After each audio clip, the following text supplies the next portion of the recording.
What's up, guys? I get a lot of questions about how to tune, and I'm not the best tuner in the world. I'm a good tuner, and I do have a pattern that I follow, and it works pretty good. I've tuned some cars that have I've tuned at least one car that's beaten the world record.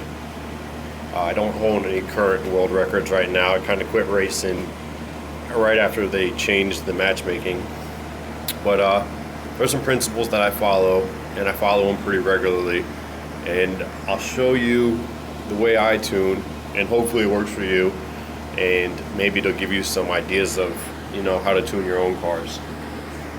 So we start here, and I always tune to the Pro suspension, even though sometimes it's heavier. I always tune to Pro because I tend to think that it's going to give me a better opportunity to perfect launch. And a perfect launch, even if you're 1 pound heavier, knowing that I'm going to hit a perfect launch is more important to me. So I always go Pro. Sometimes it's lighter, sometimes it's heavier. When it's lighter, you always want to go lighter. And when it's heavier, I still do it.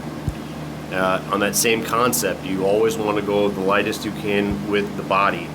All right, there's no body that you can add to this car. Maybe there is, I don't know, I haven't played in a while, but I don't have any of it.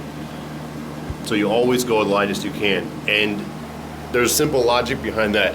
When you go through the cars and you see that some body parts cost gems, why would body parts cost gems?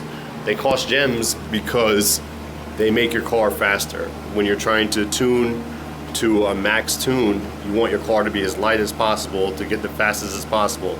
So you always want to start making your car as light as possible.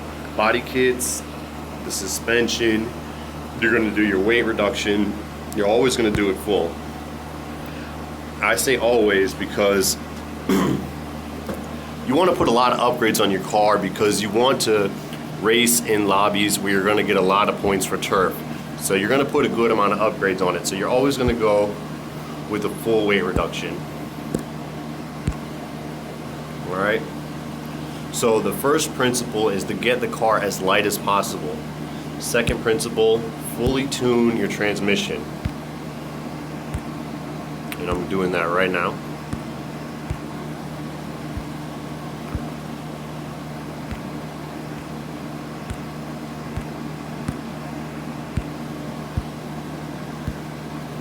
Now, I'm not going to go through and, I'm not going to go through and buy all the gems to put these upgrades on right now. I'm just showing you a basic tune, how I would go about doing it. When this one's done, I'm assuming we'll be around a 63. See, now, putting the axle on actually usually makes your car heavier, right?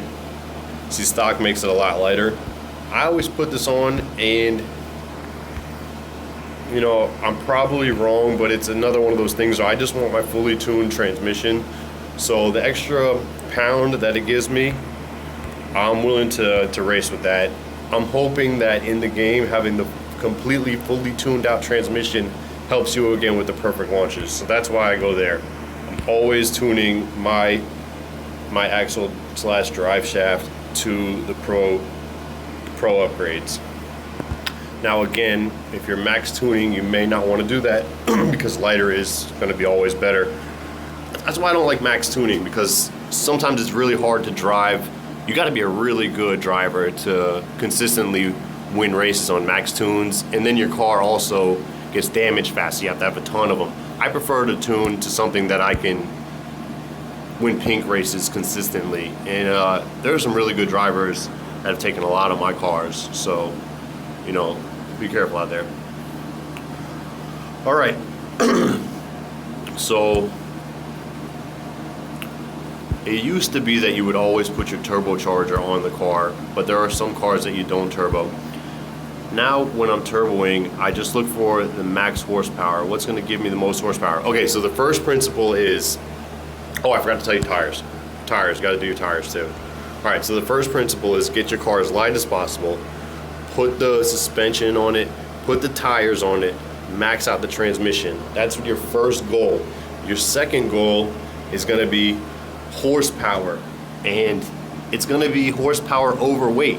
So like you'll see here, like I'll go and put the displacement on, even though it's going to add a lot of weight, and that goes against my first rule, which is to make your car light as possible.